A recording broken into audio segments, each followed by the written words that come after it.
Assalamualaikum Bapak. Selamat pagi. Nama saya Jan Alifah Ramadhani. Saya mahasiswi dari Poltekkes Kemenkes Diabak 3.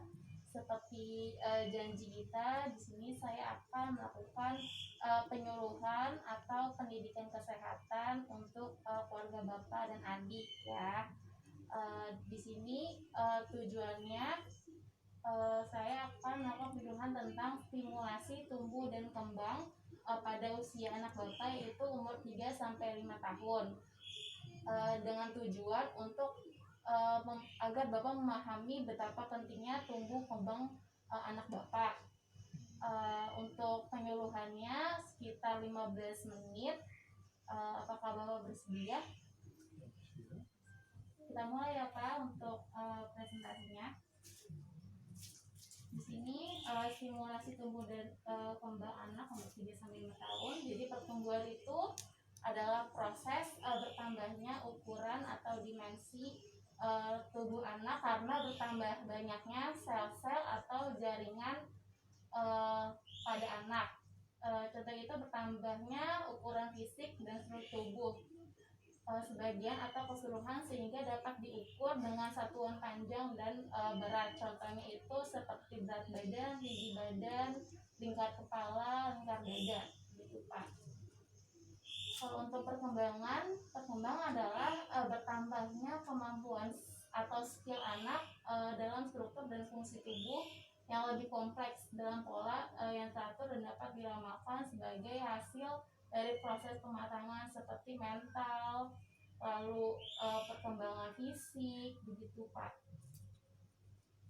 Setelah itu ada faktor pertumbuhan anak, di mana di sini ada 2 faktor Pak, yaitu internal, yaitu genetik, seperti contohnya adalah gen, kromosom, obstetrik atau pada saat kehamilan, lalu ras dan suku bangsa.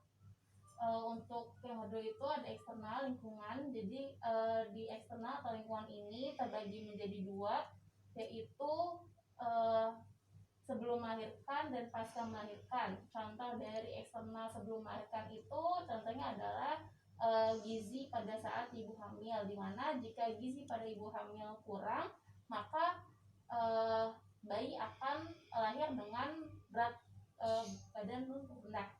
Lalu contoh selanjutnya itu adalah ketika ibu mengkonsumsi obat-obatan. Pada itu kemungkinan akan ada kelainan pada anak tersebut saat dilahirkan. Lalu untuk pasca natal atau setelah melahirkan itu untuk lingkungan ada seperti sosial, lalu ekonomi, lalu aspek budaya, gitu Pak. Lalu untuk perkembangan anak, di sini perkembangan anak ini mempunyai beberapa aspek-aspek yang dapat kita pantau. Untuk perkembangan anak pertama itu adalah aspek motorik kasar atau tindakan anak yang menggunakan otot-otot besar seperti duduk, berdiri, gitu. Untuk motorik halus itu adalah tindakan atau perilaku anak yang menggunakan otot-otot kecil seperti menulis, menggunting, menjepit.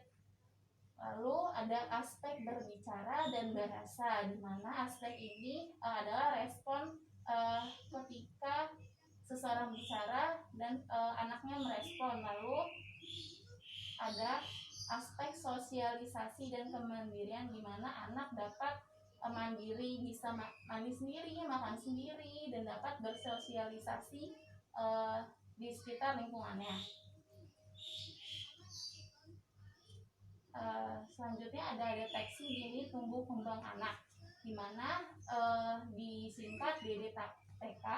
Jadi anak adalah kegiatan pemeriksaan untuk menemukan secara dini adanya penyimpangan tumbuh kembang pada balita dan anak prasekolah.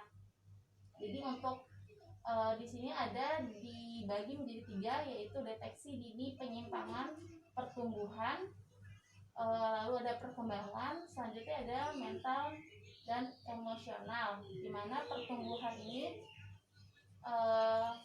anak biasanya deteksi dini penyimpangan pertumbuhan ini dilakukan di puskesmas dengan cara seperti menimbang, lalu mengukur tinggi, lalu mengukur lingkar kepala. Lalu untuk perkembangan itu biasanya di puskesmas juga Pak, itu biasanya menggunakan kuesioner atau KPPS itu. Lalu untuk deteksi penyimpangan mental sosial itu juga menggunakan kuesioner yang menunjukkan apabila ada penyimpangan mental emosional, contohnya kayak autisme ataupun Down syndrome. Lalu untuk ciri anak umur 4-5 tahun seperti adik itu biasanya anaknya bersifat ingin tahu, ingin mengeksplor lebih apa yang ada di hadapannya. Lalu anak mulai melibatkan diri dalam kegiatan bersama dan menunjukkan inisiatif untuk mengerjakan sesuatu, namun tidak memikirkan hasilnya, namun hanya memetik pengalamannya saja. Lalu tidak bisa diam dalam mengerjakan sesuatu.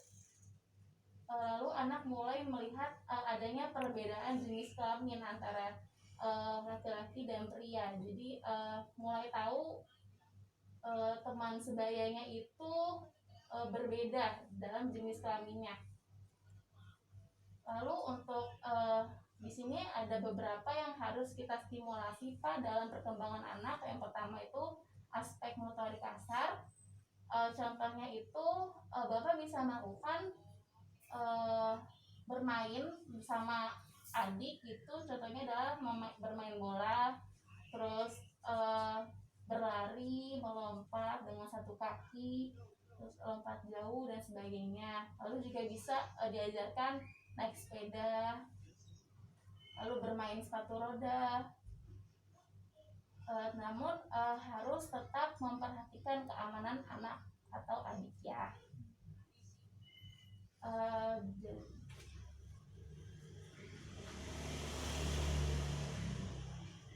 Lalu selanjutnya ada aspek motorik halus atau tindakan anak yang menggunakan otot-otot kecil. Jadi biasanya anak itu sudah bisa menggambar ataupun menulis pada seusia adik. Jadi bantu anak untuk menulis namanya, lalu kata-kata pendek, lalu ajak anak bermain berhitung.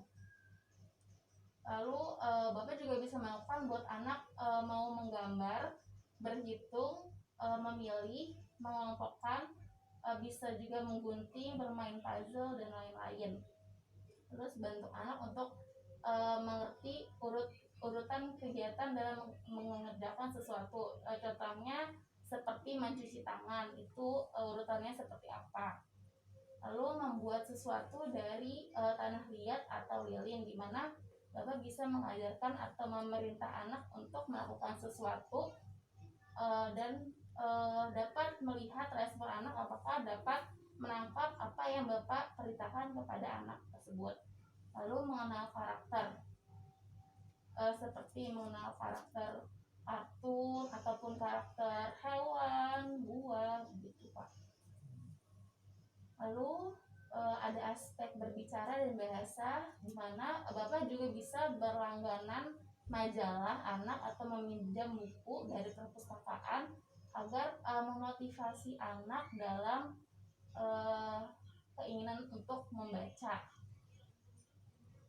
dan mengenal kata-kata ataupun kalimat lebih jauh ya Pak. Lalu bantu anak mengenal benda yang serupa dan yang berbeda. Contohnya buku dan kamus, begitu Pak. Apa bedanya? Lalu jika benda yang beda, apa bedanya antara sofa dan meja, gitu. Lalu meminta anak menebak atau menyebutkan nama benda yang ada di dekatnya. Lalu berarti mengingat-ingat, contohnya Bapak bisa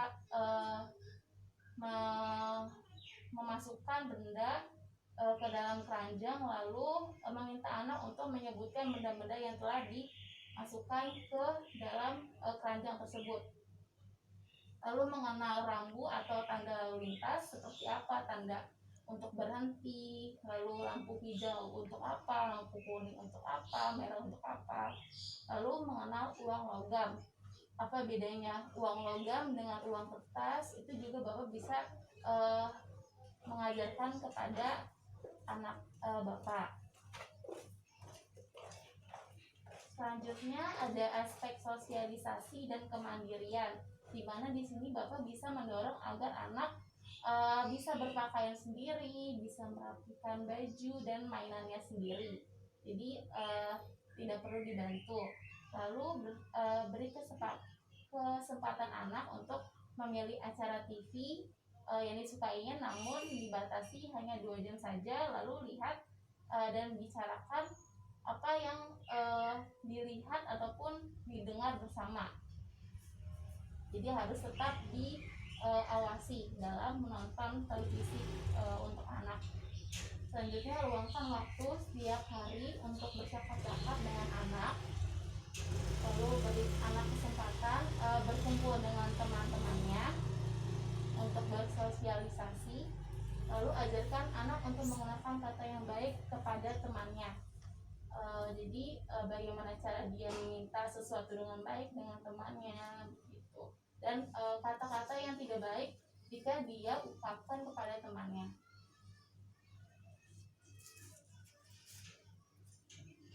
Bapak, saya kira sekian untuk materi kali ini. Mungkin ada pertanyaan dari Bapak.